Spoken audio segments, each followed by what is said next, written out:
okay, cool, I have these spam links. I know that I have these. And sometimes the other side of it is, okay, hey, unfortunately I did some unethical practices. I thought I was helping my company because, again, there's a lot of small business owners out there that all they can do is research. So sometimes they see, I can buy links and that'll help. Yeah. Obviously, that's bad information, but they don't know that. So with these experts, coming in with their, either cleanup or some of these preventative practices, what are some things people can do, like actions they can take to actively be preventing and safeguarding themselves from spam?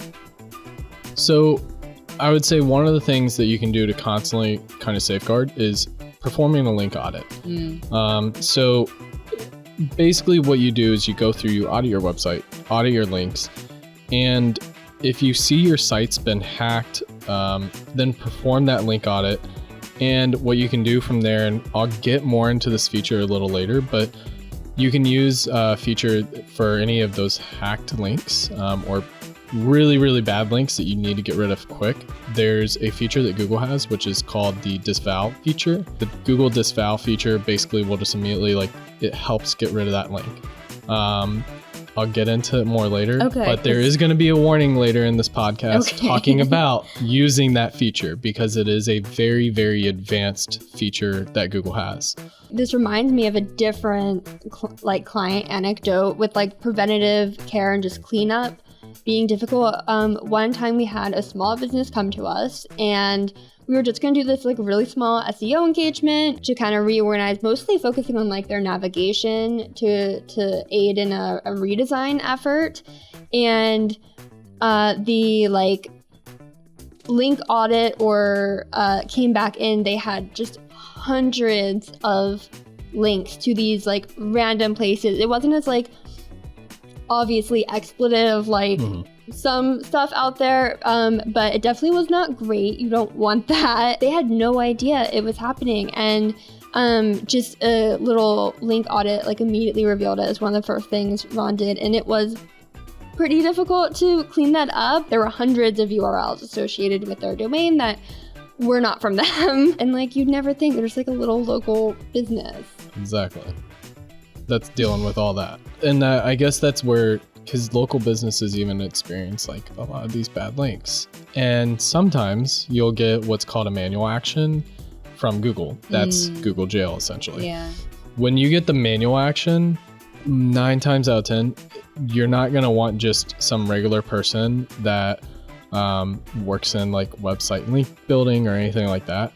More than likely, you're going to want to look for what's called a remediation expert. Oh, gosh. Sounds so serious. Because in all honesty, it is. And by getting those remediation experts, a lot of times what they can do, and there's a really popular one, I can't remember her name, but what she'll go do is basically look through your website, look through the manual action that Google gave you, and she's going to go through and do the work. Or she'll consult with you and say, hey, this is what steps you need to follow to be able to get yourself to that position where Google is now going, hey, we're all good now. You're out good. Of jail. Yep. Your jail card, you're out, you've been revoked, and now all of a sudden you can start ranking again on the search results page. Thankfully, it hadn't gotten to that point yet with the client we were working with, so we were able to fix that up for them, but yeah. So aside from a site audit, is there any other preventative measure that can be taken? Yeah, so you can also check your page indexing, or you can also see if it's is it a URL on my side? How does it show up? Is it in red, danger, or do you have to really look at the links and be okay, this looks a little off? Yeah, okay. Unfortunately, you just have to actually look at the links. It'd be nice if they just showed that it was hey, this is a bad link, or hey, this might be a cautionary link. Yeah. I'm sure there's probably something out there that could help do that. But again, same thing. There's got to be a process eventually for, okay, sure, you have this system that might show you oh, these are all bad links, but now you have to be able to go, okay, how do I fix this? Yeah, you have to actually know what to look for. Yeah. So But what you can do with like the page indexing is you can actually use an index. You can use, if you find a bad URL and stuff that's on your side, you can use index removals, or you can kind of filter out the poor URLs or the bad sites, essentially, to help with this. One of the easiest ways to kind of get this removed is essentially trying to get in touch with Webmasters. Because say that you see a link, or for example, once again, go back to kind of that malpractice SEO tactic. Say you did buy bad links, or you put in and submitted your page for a bad directory. What you can do from here is now contact that directory, whoever the webmaster is, contact them directly and say, hey, can you remove this link? That's one of the easiest ways. It keeps you from having to worry about Google's disavow feature, because, and that was kind of one of the things I wanted to talk about real quick, is Google's disavow feature, it's a very advanced feature. However, if used incorrectly, it can actually harm your site and harm your rankings, because you can end up potentially using it and end up causing other issues on your site. Some of the top Google executives, one of the things that they state is try to only use the Google disavow feature if you get a manual action. So kind of what we were saying, like on that remediation step, try to only use it in that case, because super high level danger zone. It is. It's just one of those things that like Google doesn't want you to accidentally disavow too many or disavow this or that. Yeah.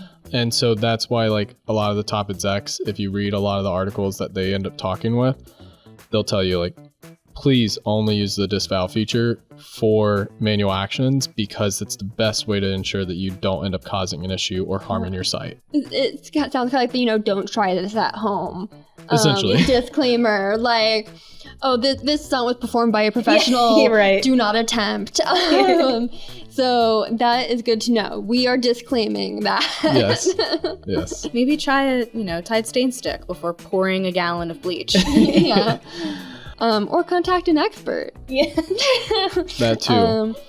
But yeah, again, the easiest step, just contact the webmaster that you see the link on, and ask them politely just to remove the link. Sometimes it might not work. You can look at other options for remediation. But again, this is exactly where having a remediation expert can help you tremendously, because they take the complexity of figuring out, how do I do this? How do I remediate my website? I want to make sure that my website's fixed. What steps do I need to take? You can research all day, but at the end of the day, if you're not constantly having to deal with it, then it can be very strenuous, and it can be also very daunting task to try to do. Your time is valuable as well. And if you're sinking hours trying to, DIY a solution, you have to take that into consideration. And, at that point, it may be more expensive to hire an expert, but it may be just so worth your time, even in the long run. Exactly. Yeah.